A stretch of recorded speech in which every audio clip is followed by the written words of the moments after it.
Um, page 11, and now let me just chances of achieving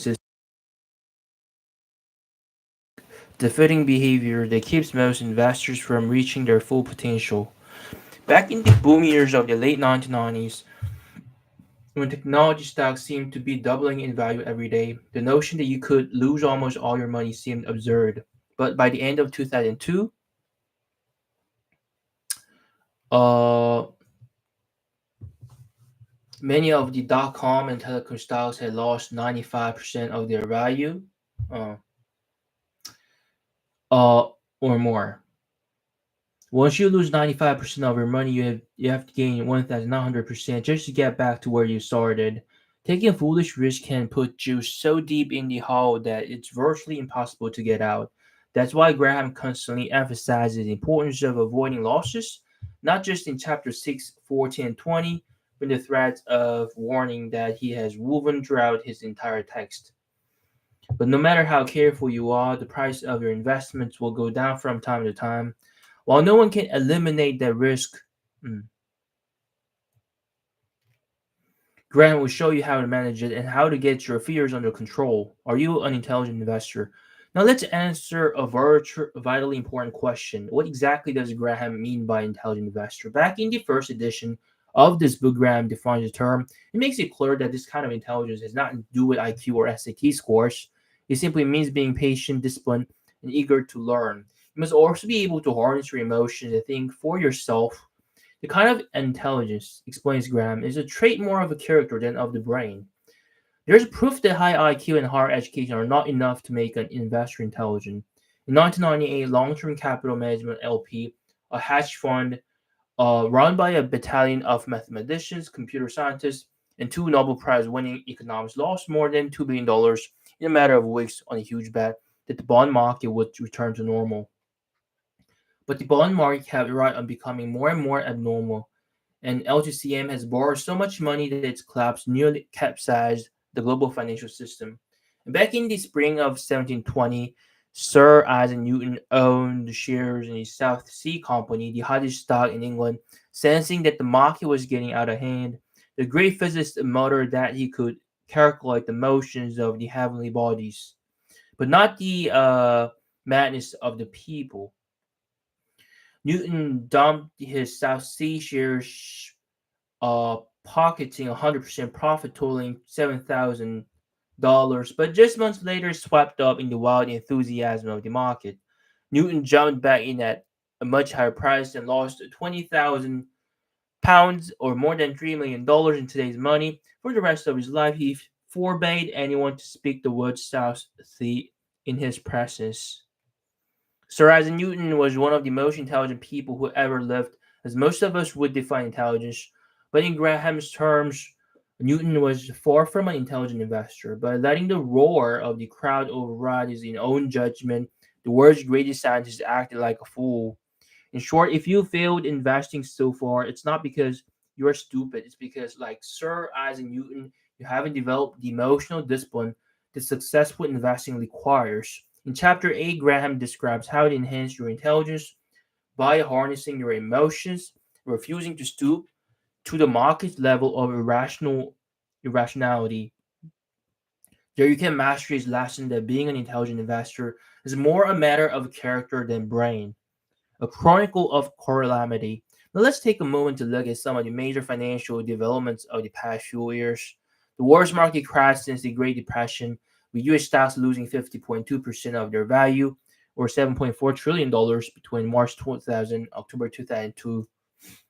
Four deeper drops in the share prices of the hottest companies of the 1990s, including AOL, Cisco, JDS, Uniphase, Lucent, Qualcomm, pushed the utter destruction of hundreds of internet stocks. Accusations of massive financial fraud is some of the largest and most respected corporations in America, including Enron, Tyco, and Xerox. The bankruptcies of each such once glistening companies as Conseco, Global Crossing, and WorldCom. Allegations that accounting firms crooked the books and even destroyed records to help their clients mislead the investing public. Charges that top executives of leading companies siphoned off hundreds of millions of dollars for their own personal gain. Proof that security analysts on Wall Street praised stocks publicly but admitted privately that they were garbage. A stock market that, even after its blood curdling decline, seems overvalued by historical measures, suggesting to many experts that stocks have further yet to fall. A relentless decline in interest rate has left investors with no attractive alternative to stocks. An investing environment bristling with the unpredictable menace of global terrorism and war in the Middle East. Much of this damage could have been avoided by investors who learned and lived by Graham's principles. As Graham puts it, while enthusiasm may be necessary for great accomplishments elsewhere, Wall Street almost invariably leads to disaster. Enthusiasm may be necessary for great accomplishments elsewhere, on Wall Street almost invariably leads to disaster.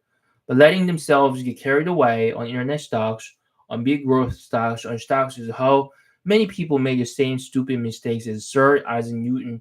They let other investors' judgments determine their own. They ignored Graham's warning that the really dreadful losses always occur after the buyer forgot to ask how much. Most painfully of all, by losing their self control just when they needed it the most. These people proved Graham's assertion that the investor's chief problem and even his worst enemy is likely to be himself. The short thing that wasn't. Many of those people got especially carried away on technology and internet stocks, believing the high tech hype that this industry would keep outgrowing every other 4 years to come, if not forever.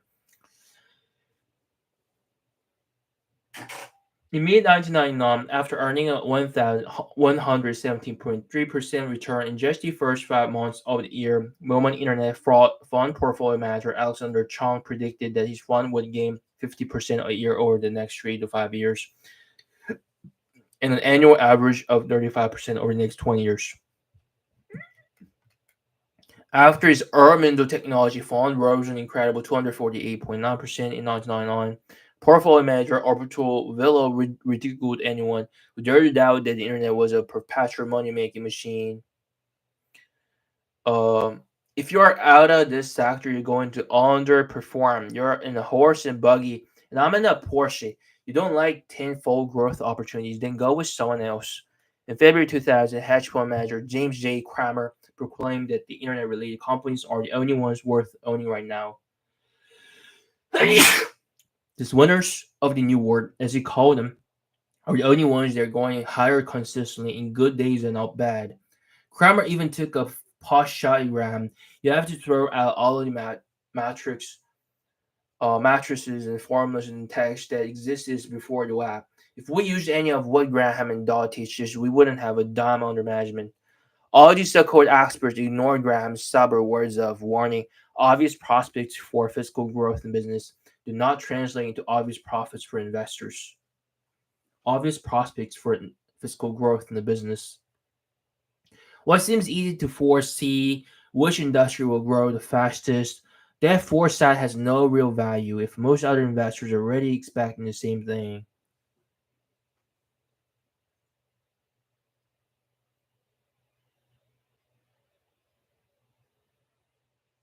By the time everyone decides that a given industry is obviously the best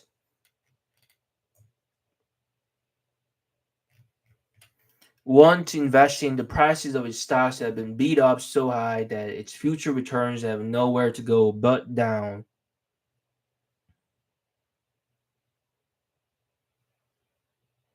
For now, at least, no one has to go to try claiming that technology will still be the world's greatest growth industry. But make sure you remember this: the people who now claim that the next short thing will be the healthcare or energy or real estate or gold are no more likely to be the right in the end than the hipsters of high tech turned out to be. Go to try claiming that technology will still be the world's greatest growth industry. Make sure you remember this: the people who now claim that the next short thing will be healthcare or energy or real estate or gold are no more likely to be right in the end than the hipsters of high tech turn out to be. The silver lining: If no price seems too high for stocks in the 1990s, in 2003, we've reached the point at which no price appears to be low enough.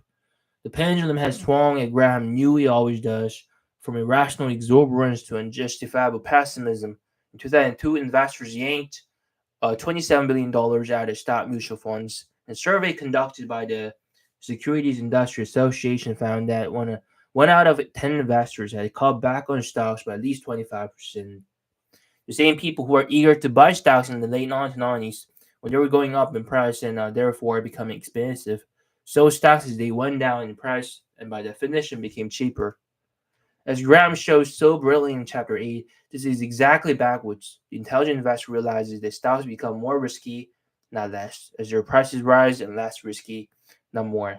As their prices fall, intelligent investor dreads a bull market since it makes stocks more costly to buy. And conversely, you should welcome a bear market since it puts stocks back on sale, so long as you keep enough cash on hand to meet your spending needs.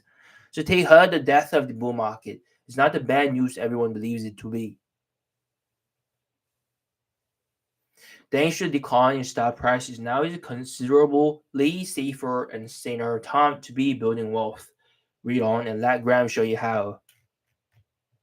Investment versus speculation is just to be expected by the intelligent investor.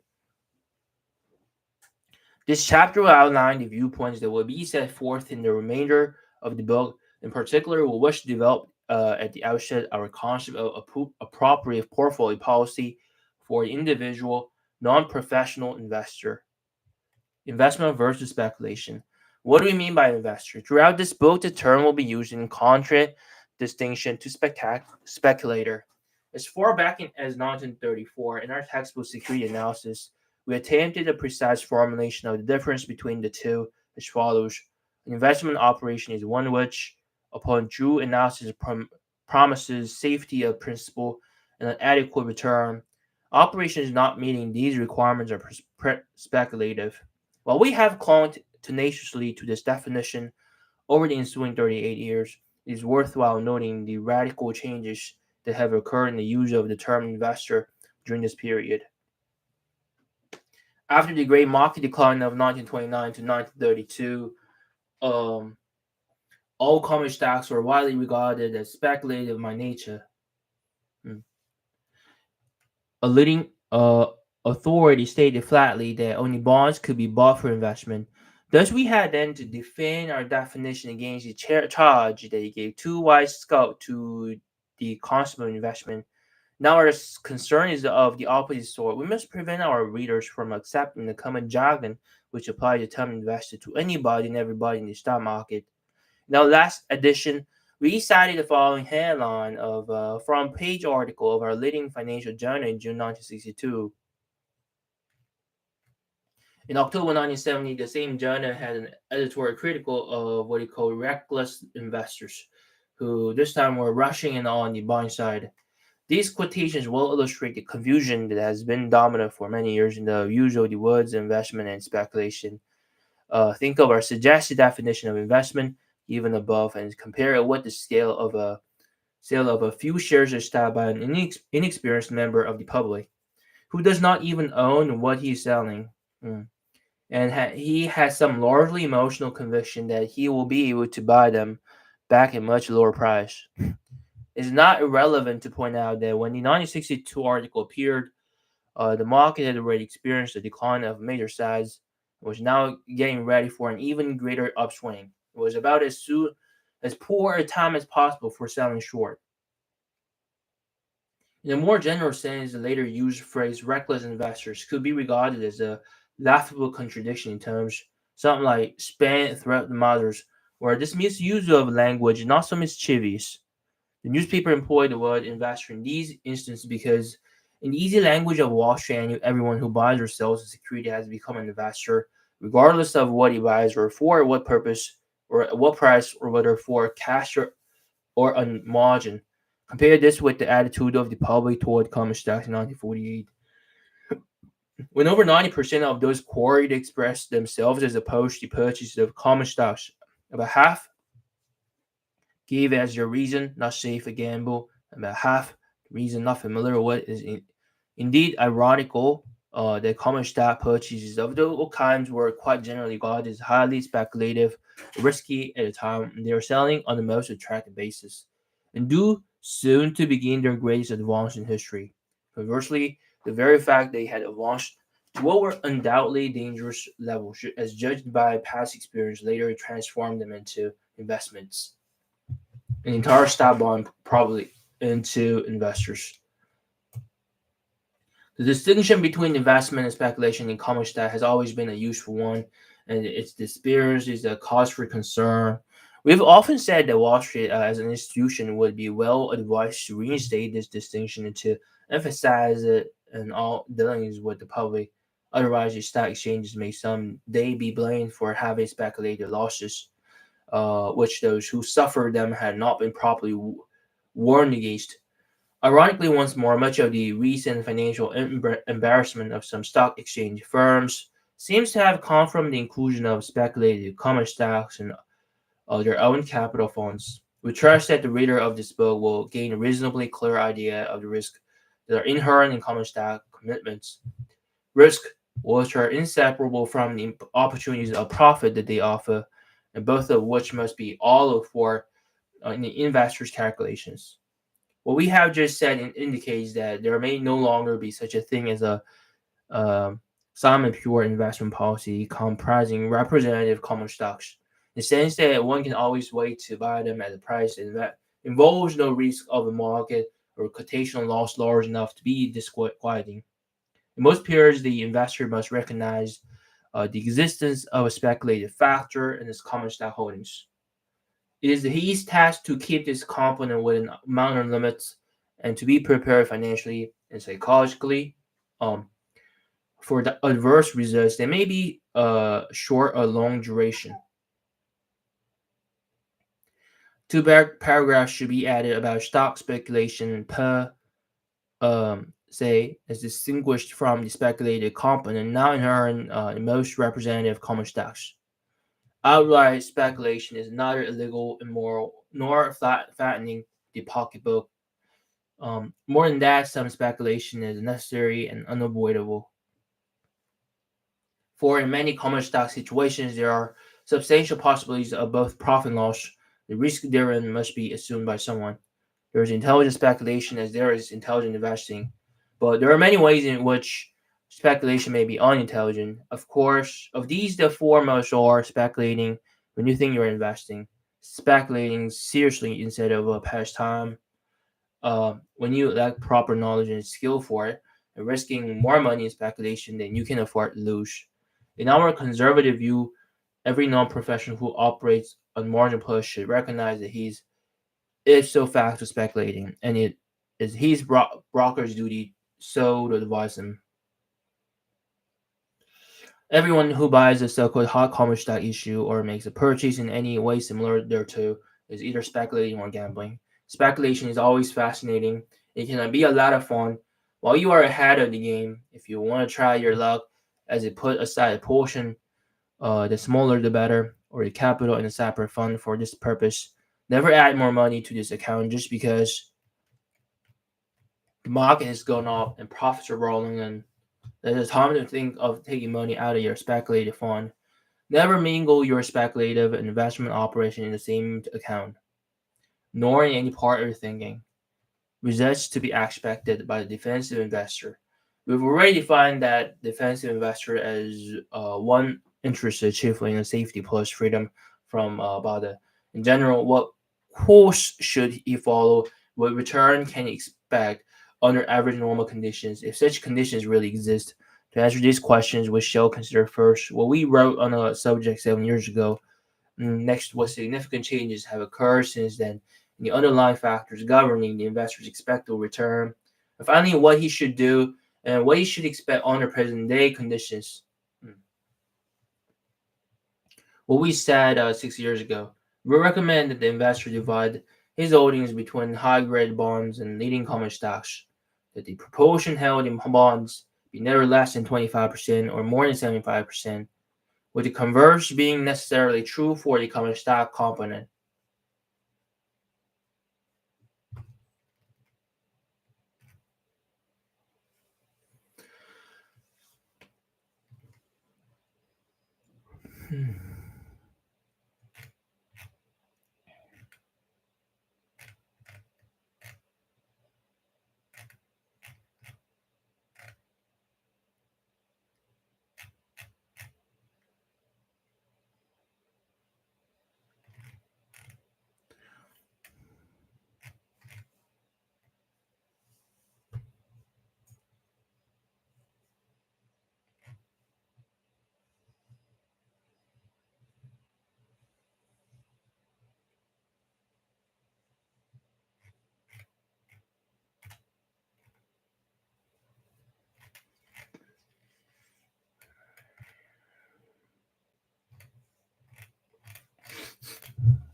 Okay, now today this is it. Okay. Oh, getting really tired. See ya and have a good night. Okay, bye bye.